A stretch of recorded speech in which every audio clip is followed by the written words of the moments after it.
Haleluya. Selamat pagi, salam sejahtera bagi kita semua, keluarga GPDI El Shaddai Magelang. Puji Tuhan, pada pagi hari ini kembali kita akan merenungkan firman Tuhan sesuai dengan bacaan Alkitab pada hari ini. Firman Tuhan yang akan kita dengarkan, saya berikan judul Bertanggung Jawab Atas Diri Sendiri, yang terdapat di dalam Yehezkiel 18 ayatnya yang ke-20. Sekali lagi, Yehezkiel 18 ayatnya yang ke-20, demikian firman Tuhan. Orang yang berbuat dosa itu yang harus mati. Anak tidak akan turut menanggung kesalahan ayahnya, dan ayah tidak akan turut menanggung kesalahan anaknya. Orang benar akan menerima berkat kebenarannya, dan kefasikan orang fasik akan tertanggung atasnya. Puji Tuhan. Pasal ini menceritakan di mana orang Israel pada saat itu percaya bahwa mereka dihukum itu karena dosa-dosa daripada para leluhur. Padahal mereka tidak sadar bahwa dosa mereka, bahwa perbuatan-perbuatan mereka yang jahat itu sendiri lebih parah daripada para leluhur mereka. Kalau kita melihat di dalam ayatnya yang pertama sampai ayat yang ketiga, dikatakan bahwa maka datanglah firman Tuhan kepadaku, ada apa dengan kamu sehingga kamu mengucapkan kata sindiran ini di tanah Israel?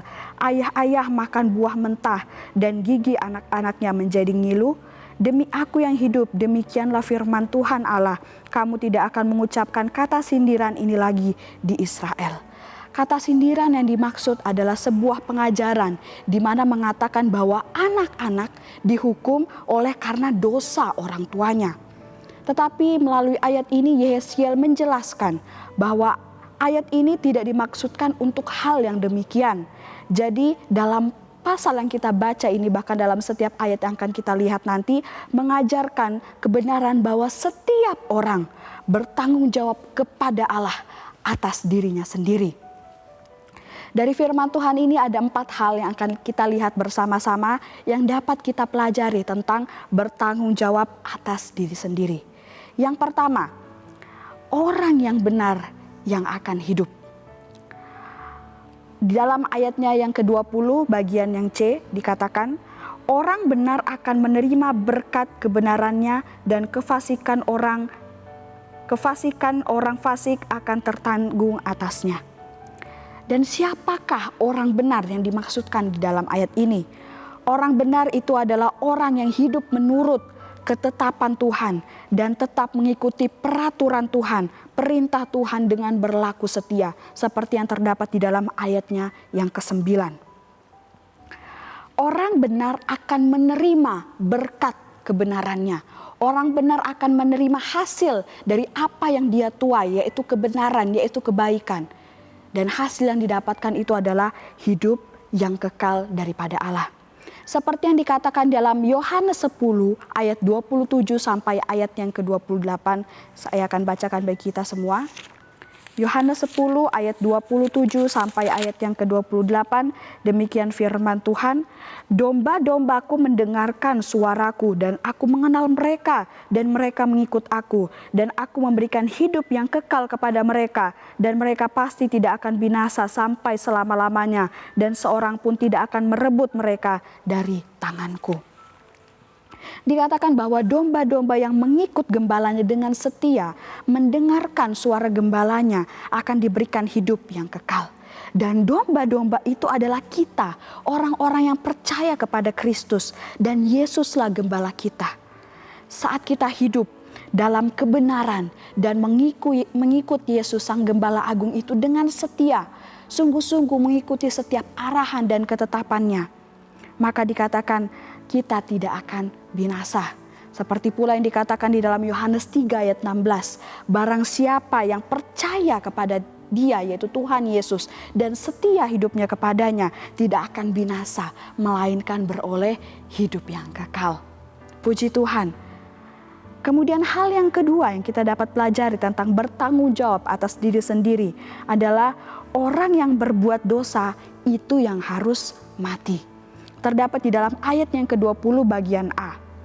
Orang yang berbuat dosa itu yang harus mati. Setiap orang yang terus-menerus hidup di dalam kefasikan, hidup di dalam perbuatan dosa, hidup di dalam kejahatan-kejahatan, akan mati secara rohani dan menerima penghukuman kekal daripada Allah. Seperti yang dikatakan oleh Rasul Paulus dalam Roma 6 ayat 23, dikatakan bahwa upah dosa ialah maut. Upah kefasikan adalah maut. Oleh sebab itu, mari saat ini kita memperhatikan tingkah laku kita, karena sesungguhnya semuanya itu ada konsekuensinya.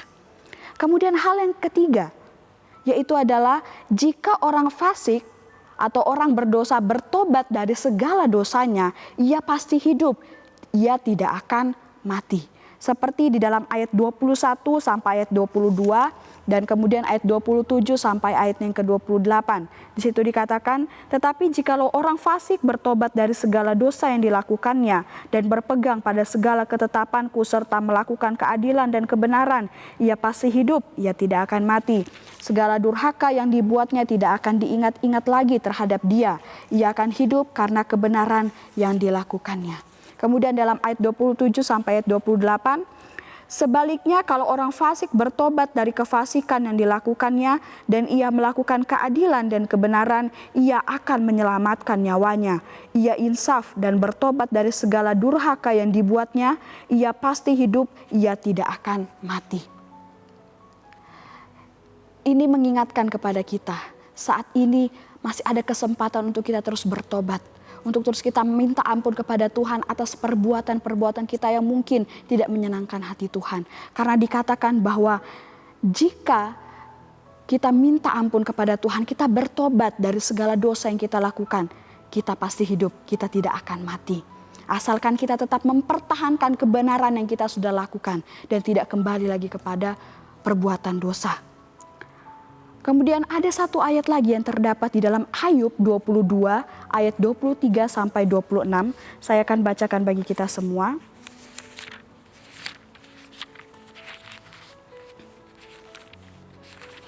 Ayub 22 ayatnya yang ke-23 sampai ayat yang ke-26. Dikatakan demikian.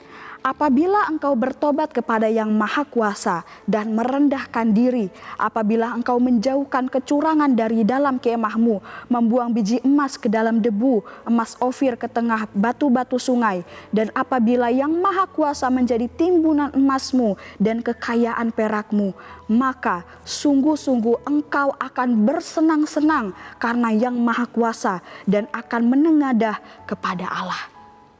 Ini adalah hal yang dilakukan atau yang akan dialami oleh orang-orang yang bertobat kepada Allah, yang mengakui kesalahannya di hadapan Allah, yang merendahkan diri di hadapan Allah.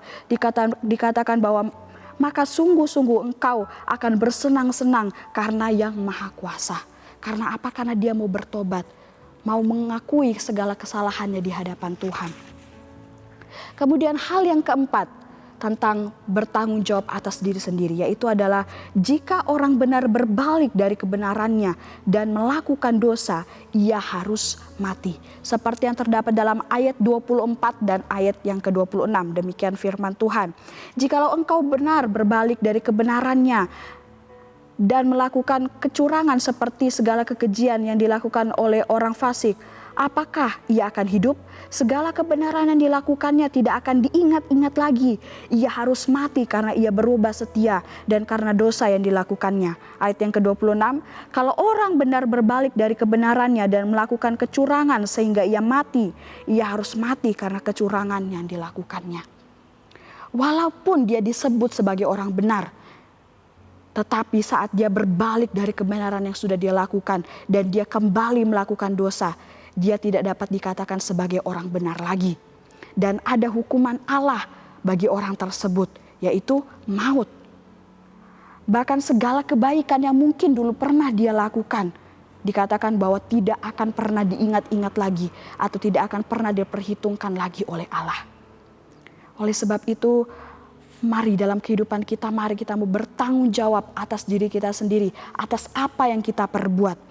Dan ada satu hal penting lagi yang terdapat dalam firman Tuhan hari ini. Di dalam ayat yang ke-30 bagian A. Oleh karena itu, aku akan menghukum kamu masing-masing menurut tindakannya, hai kaum Israel. Demikianlah firman Tuhan Allah. Allah akan menghakimi kita menurut perbuatan dan kelakuan kita masing-masing. Dan inilah tugas kita sebagai orang yang percaya kepada Tuhan, yaitu kita mau bertanggung jawab atas diri kita sendiri, atas apa yang kita lakukan. Dalam Galatia 6 ayat 7 berkata, apa yang ditabur orang itu juga yang akan dituainya. Saat kita menabur kebaikan, kebaikan pula yang akan kita tuai. Saat kita menabur kejahatan, maka kejahatan itulah yang akan kita tuai. Saat kita hidup dalam kebenaran, kita akan hidup. Tapi saat kita hidup dalam dosa, dikatakan bahwa kita akan mati, menerima penghukuman daripada Allah. Oleh sebab itu, mari kita mau sungguh-sungguh mengiring akan nama Tuhan, bertanggung jawab atas apa yang kita perbuat kepada Allah. Karena sesungguhnya hidup kita ini adalah milik Allah. Dan sudah seharusnya kehidupan kita ini kita gunakan untuk mempermuliakan nama Allah. Di akhir pasal ini ada satu perintah dari Allah bagi kita umat-umatnya, yaitu bertobatlah supaya kamu hidup. Yang terdapat di dalam ayat 32 bagian B. Oleh sebab itu bertobatlah supaya kamu hidup. Dan di dalam ayat 30 bagian B sampai ayat 31, bertobat itu adalah berpaling dari segala durhaka atau membuang segala durhaka yang kita lakukan. Durhaka berarti mengingkari perintah Tuhan atau tidak setia kepada Tuhan. Kemudian memperbarui hati dan roh, supaya kita selalu hidup dalam kesetiaan dan tetap mempertahankan kepercayaan kita kepada Tuhan. Puji Tuhan, Bapak Ibu saudara-saudari yang diberkati oleh Tuhan.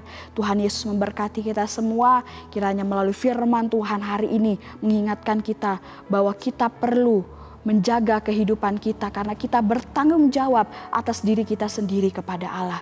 Gunakan kehidupan kita hanya untuk mempermuliakan nama Tuhan. Mari kita sama-sama berdoa.